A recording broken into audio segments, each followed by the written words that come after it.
नमस्कार प्रिय विद्यार्थियों। लास्ट वीडियो में हम रिग्रेशन एनालिसिस स्टार्ट किया था। क्या होता है रिग्रेशन एनालिसिस, कितने प्रकार का होता है, कहाँ पर यूज़ होता है, वो हमने सीखा। आज के वीडियो में हम रिग्रेशन लाइंस, रिग्रेशन इक्वेशन, उनके बारे में बात करेंगे। वीडियो अगर आपको पसंद आए तो लाइक कीजिए, शेयर कीजिए और हमारे चैनल को सब्सक्राइब कीजिए। हाँ, यदि आपका कोई सुझाव हो तो कैसे हम वीडियो को इम्प्रूव कर सकते हैं, आप वो कमेंट बॉक्स में लिख सकते हैं। तो हम हमारे टॉपिक को बढ़ाते हैं आगे। Regression lines.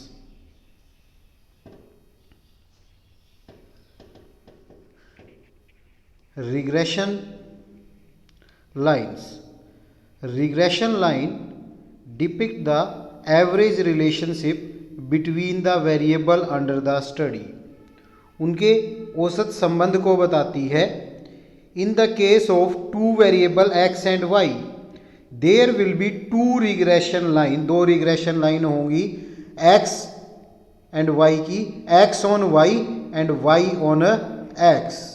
These line are also known as line of best fit. इनको line of best fit भी के नाम से जानते हैं।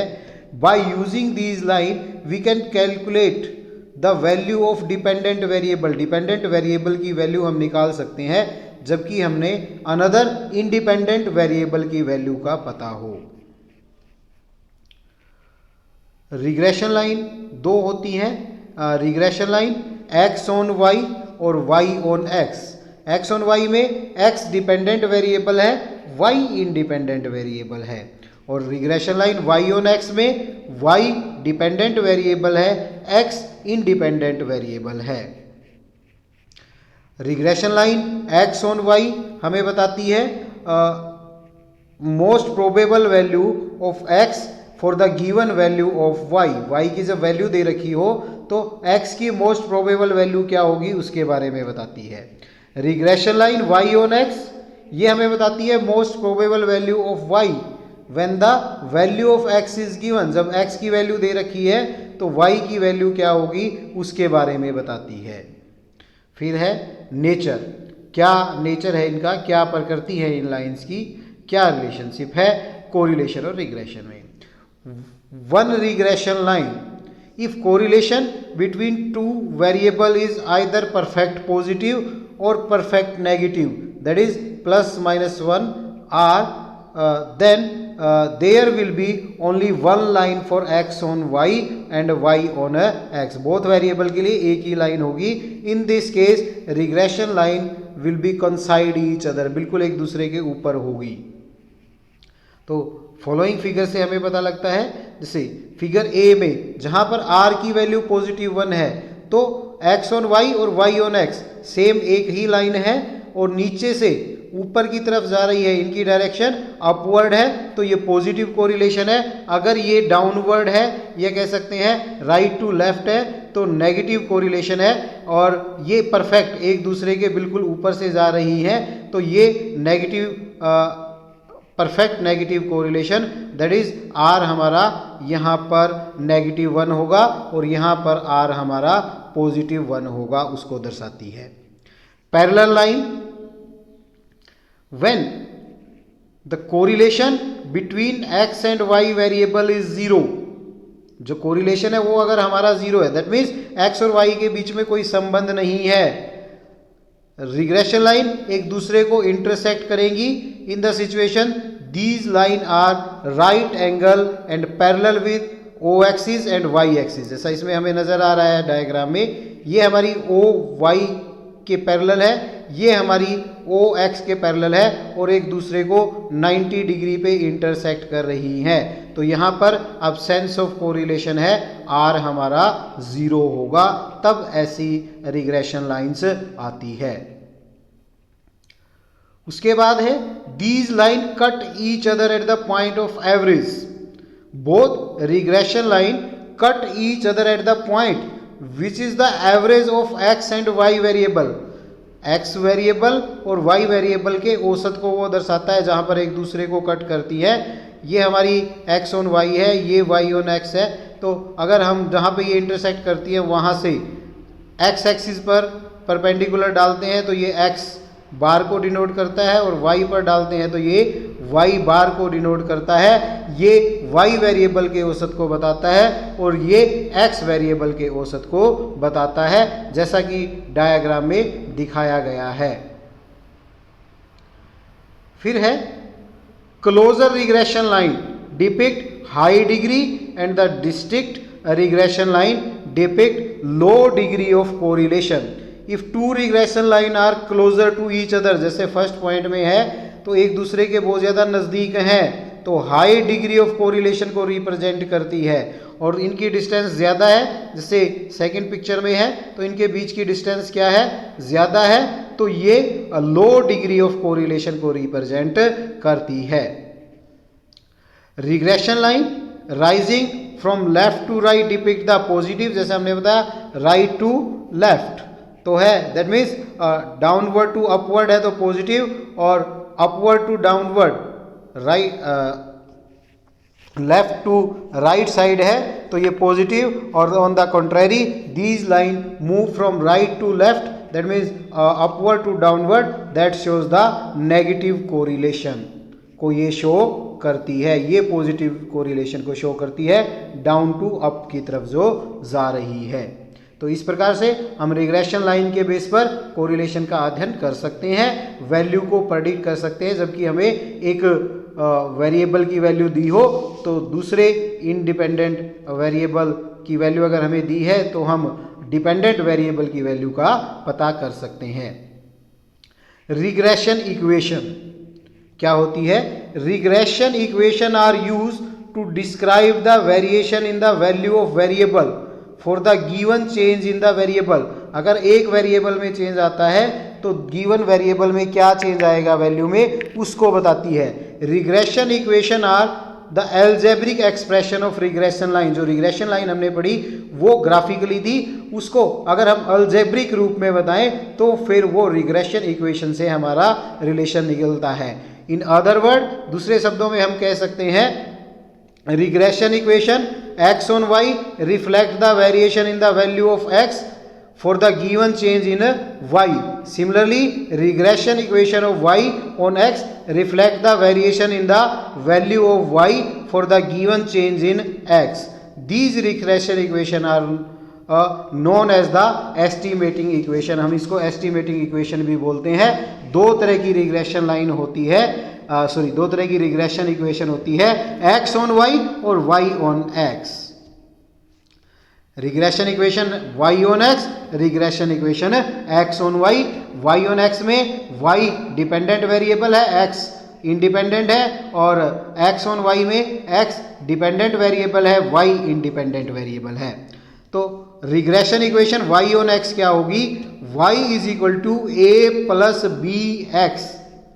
ये हमारी regression equation y on x होगी। तो इसकी सहायता से हम y की वैल्यू प्रेडिक्ट कर सकते हैं, जबकि हमें x की वैल्यू दी है।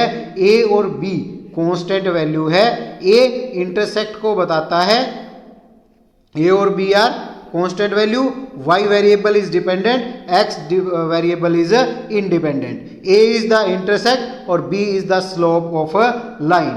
a इंटरसेक्ट है रिग्रेशन लाइन का और b रिग्रेशन लाइन का स्लोप है, जैसा कि हमें चित्र में दिखाया है। हम ये है y इंटरसेक्ट, और स्लोप क्या होता है? b होता है हमारा change in y divide by change in x। जब हम बात करते हैं y ऑन x की, और x ऑन y में y से वर्सा हो जाएगा, इसके विपरीत हो जाएगा।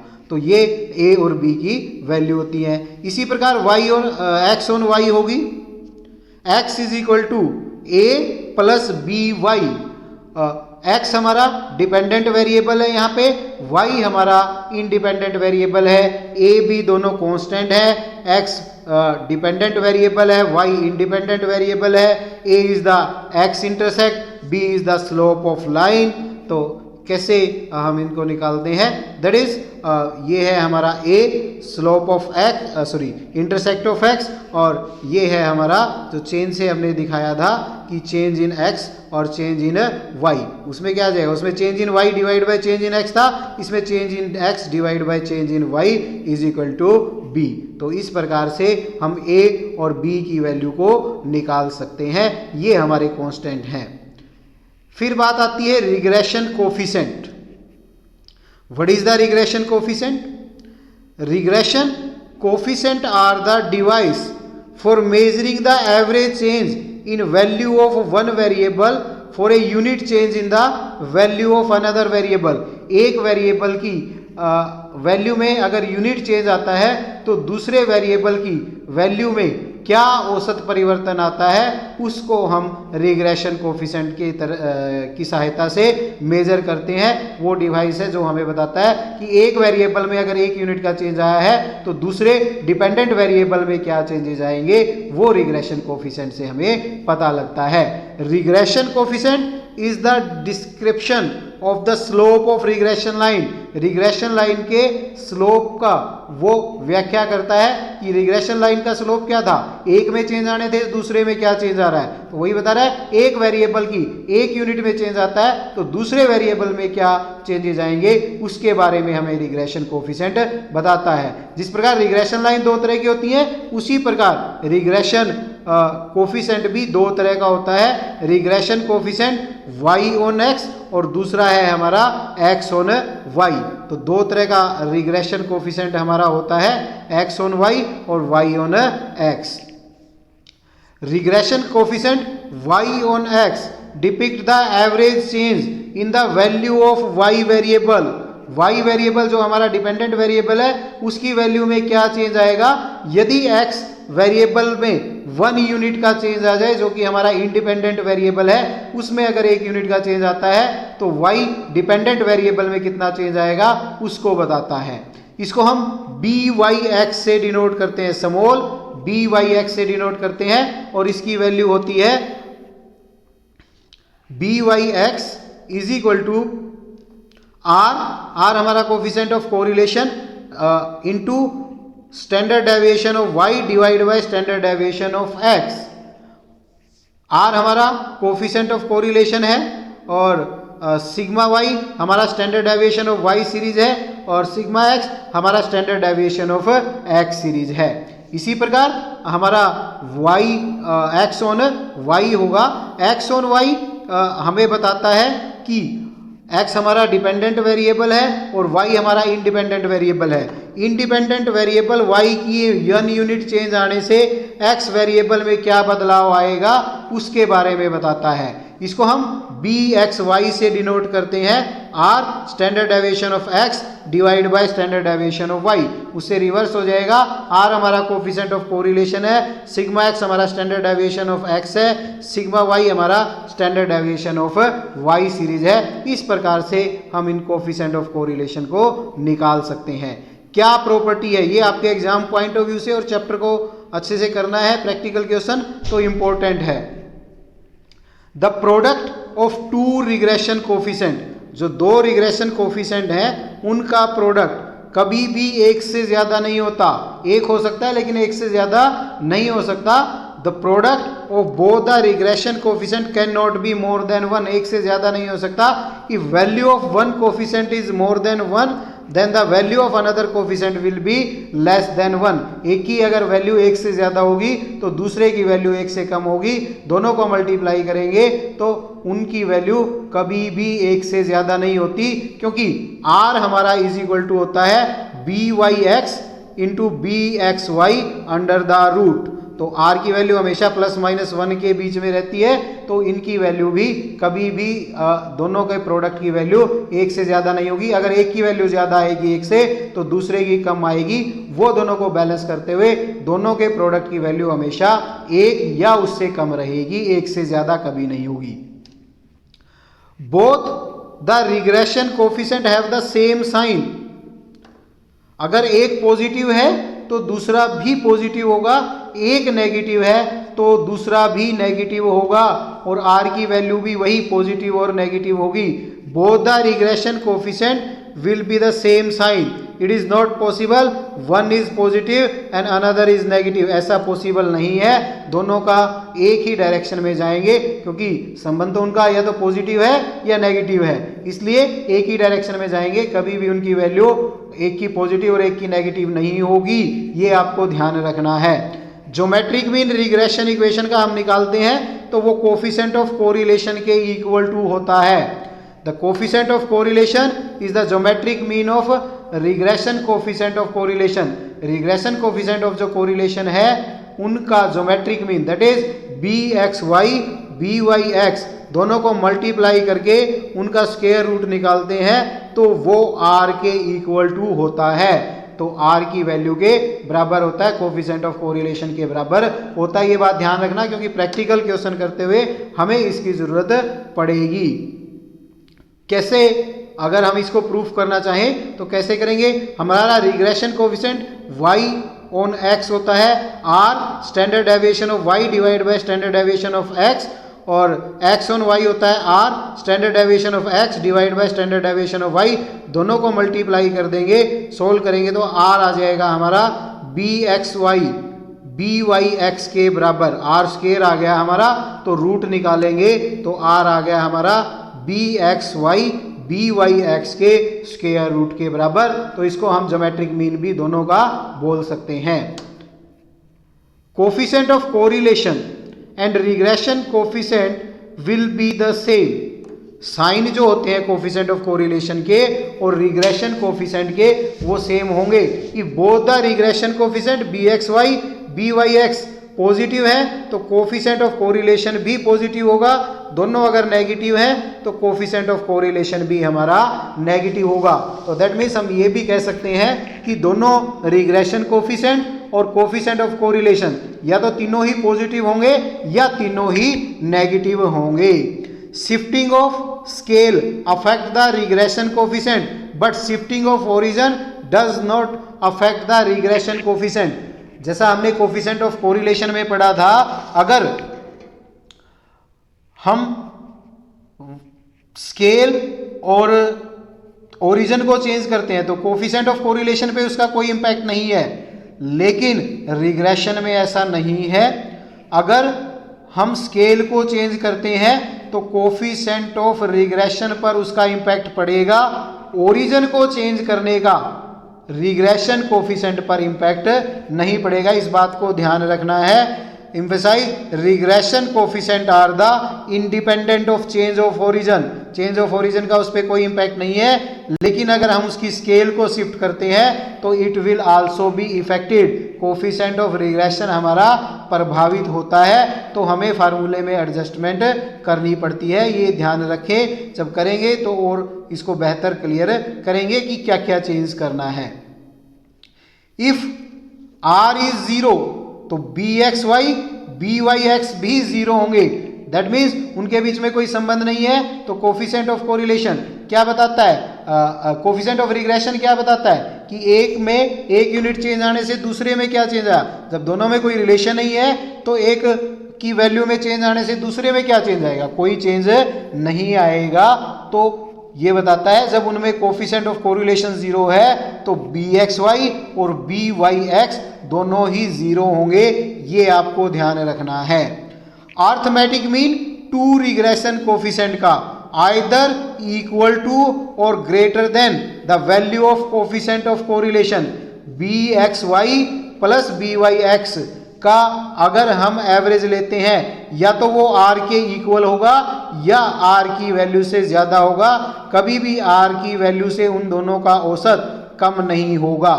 तो ये आपको ध्यान रखना है। तो हमने इस वीडियो में क्या पढ़ा,